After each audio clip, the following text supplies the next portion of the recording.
Hello everyone, this is Al-Fadi and I'd like to welcome you back to another episode of the Qibla controversy.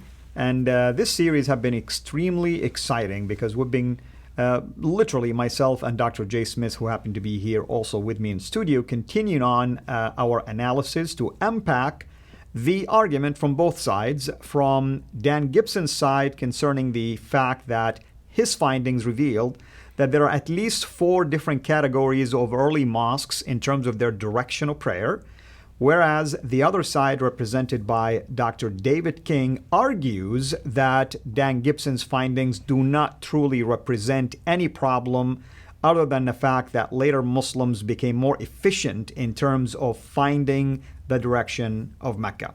Today, we are going to actually begin our analyses of the 7 different theories that Dr. King basically proposed to support his argument. Dr. J, is that a true representation of the argument? Yeah, that's pretty good. Yeah. And this is one reason why we're unpacking it. I think it's so important that we do get as many different venues and get this out in as many different areas, because not only do Muslims need to know this, King needs to know this, and people who are his students need to know this, that much of what they're being taught by King is no longer appropriate. It may have been fine for 5-10 years ago. You need to keep up with the newest data. And I've always been told, whenever you're working with history, you always don't just go with what is the favorite of the day. You need to go and see what the evidence is on the ground. You always go and see what the evidence is on the ground. And you can't get any better evidence than what Gibson has on the ground, because he's been on the ground finding completely new evidence, which, yes, is confronting King's old suppositions, all based on 9th, 10th, 11th centuries theories. Nothing more than theories. They themselves were trying to make sense of all this. So let's go back to these theories. Let's go, and there are 7 of them that King bring up.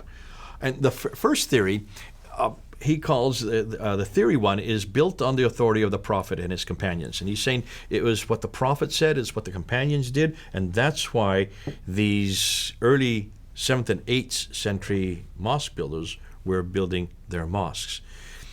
The difficulty is this, and this is what Gibson really says, hold on a minute, I don't recall in any of my readings that there is any reference in any of the Prophet or his companions of how to build Qiblas or how to get the direction right. That's right. I'm not aware of any. Are you any? And he says, listen, I have 10,000 books over here. I've read everything. There's nothing here. So you're just creating this out of thin air.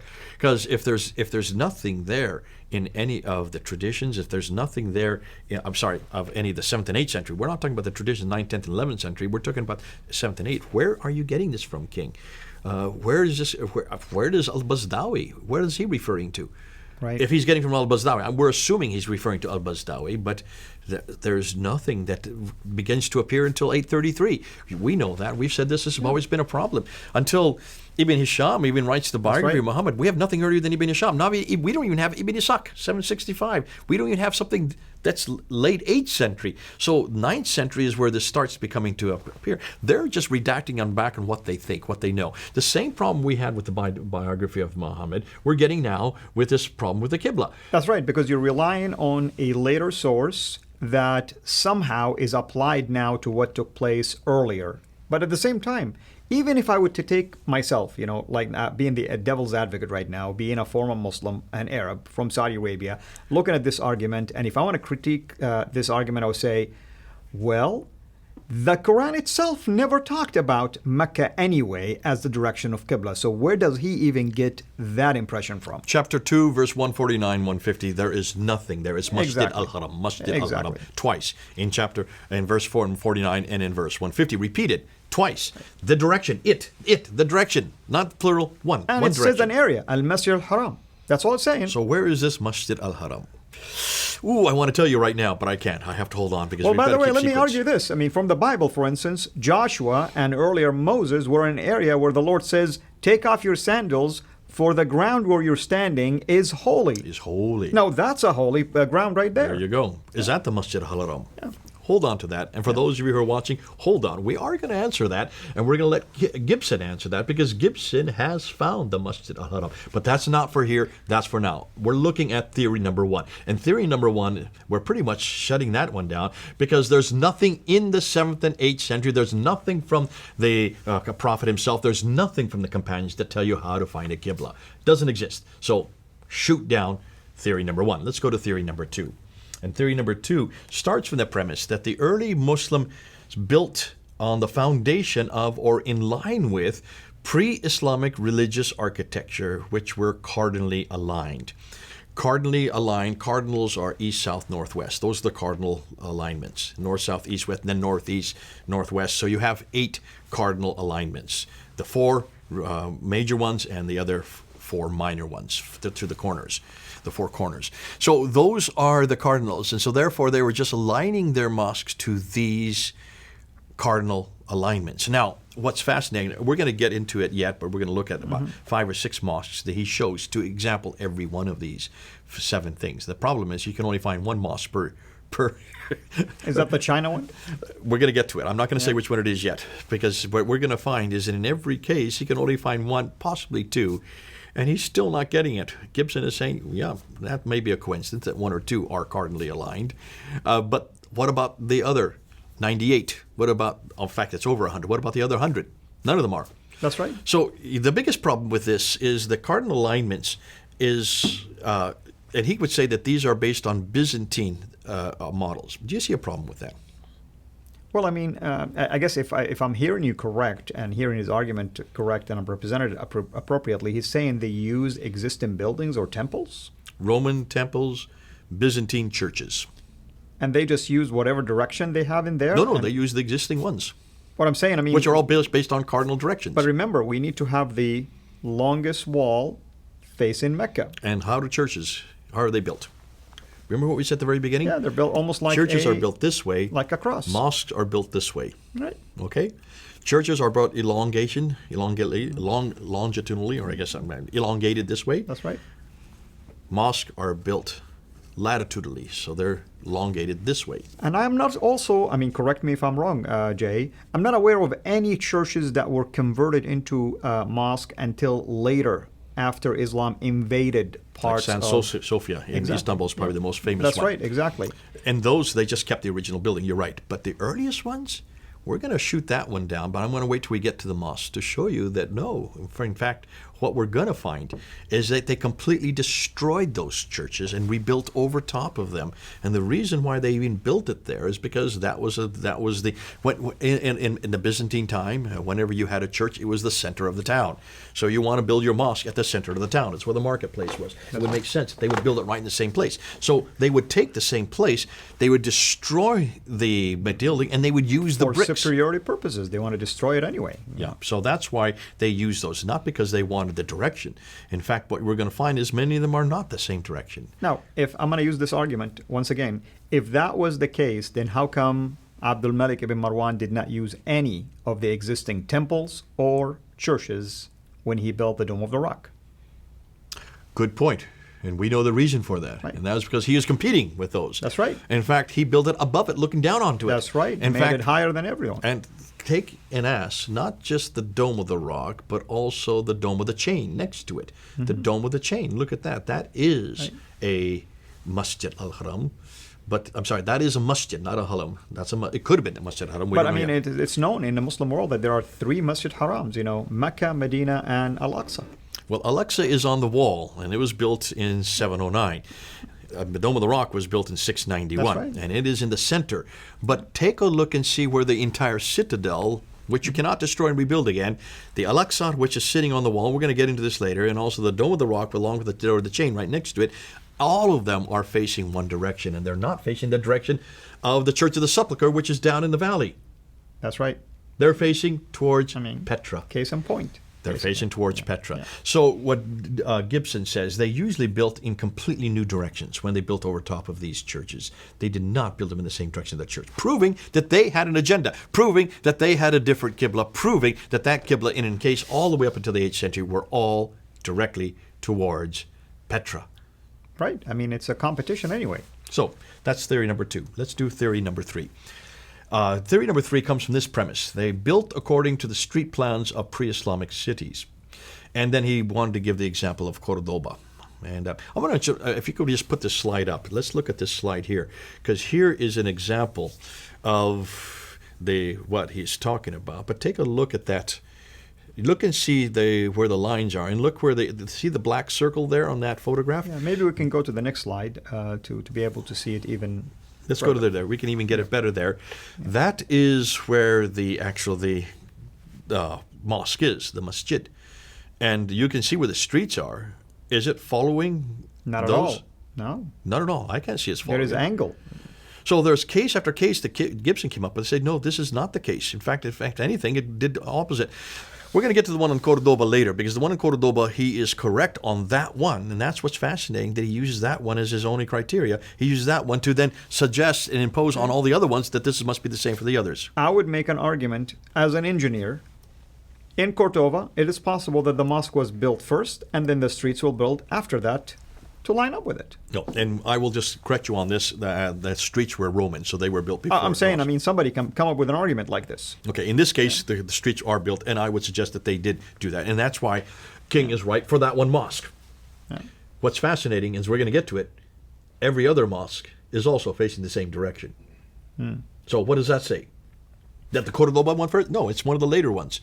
It's in Spain. Why would the North Africans follow the Spanish inclination? Right.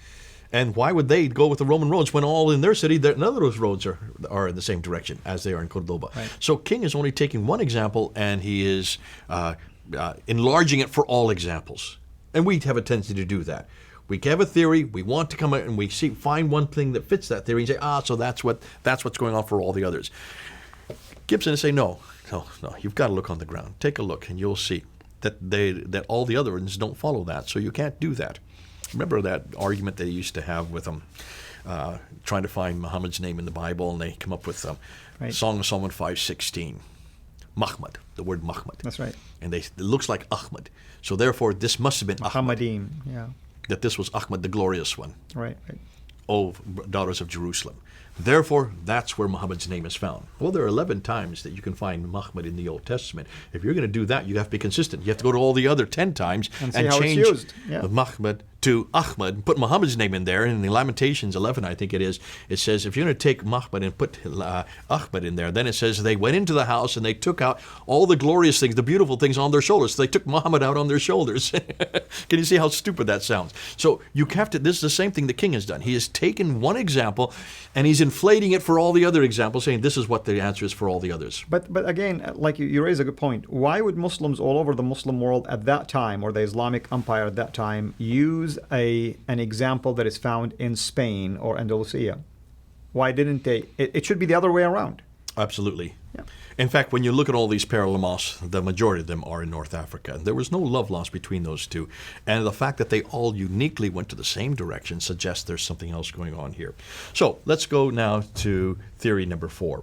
They built towards the winter sunrise or sunset, or towards some other astronomical horizon phenomena, and he called this sacred geography. This is sacred geography, that they were using these solstice lines, these equinox lines, solstice during the shortest day and the longest day, and equinox, the equal days. And they did this be in March, September for the equal days, June and December for long and short days. Now, that's a great theory. I love that theory, and possibly you can find one mosque that may fit that theory. But what also is wrong with that? What would you guess? Let me just look. Let's put the slide up, because here's his quote. The Muslims developed a sacred geography in which, over the centuries, various schemes were developed in which segments of the perimeter of the Kaaba corresponded to sectors of the world which had the same Qibla, defined in terms of astronomical risings and settings. The first such schemes appear in Baghdad in the 9th century. Now, right away, that last line, they begin to appear when? Well, it's in the 9th century. In the 9th century. I mean, it's right there. He almost contradicts himself just within his own quote. I had to sit there and laugh when I read it. Dan did pick this up, by the way. Gibson did pick up this problem. But I said, goodness sakes, this man contradicts himself. He's saying this is happening, supposedly happened in the 7th and 8th century. This is what they were doing.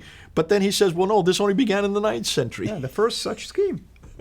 So And appeared where? In Baghdad, which right after Abdul Malik's time, basically. That's basically around the time of the Abbasid. 749 is when they come to power, and so they are the Abbasids, you're right. Yeah. And the Abbasids, how do you pronounce it? Al-Abbasiyin. Okay, I mean to pronounce like you do, so it's Abbasid. It's not Abbasid, it's Abbasid. Yeah. Okay, thank you for correcting me. The Arab corrects the Englishman. So here we have the Abbasids who are coming into power in the mid-8th century, 749. They are the ones who start to introduce this after 749. But he's saying that they didn't even introduce this for another 50 years.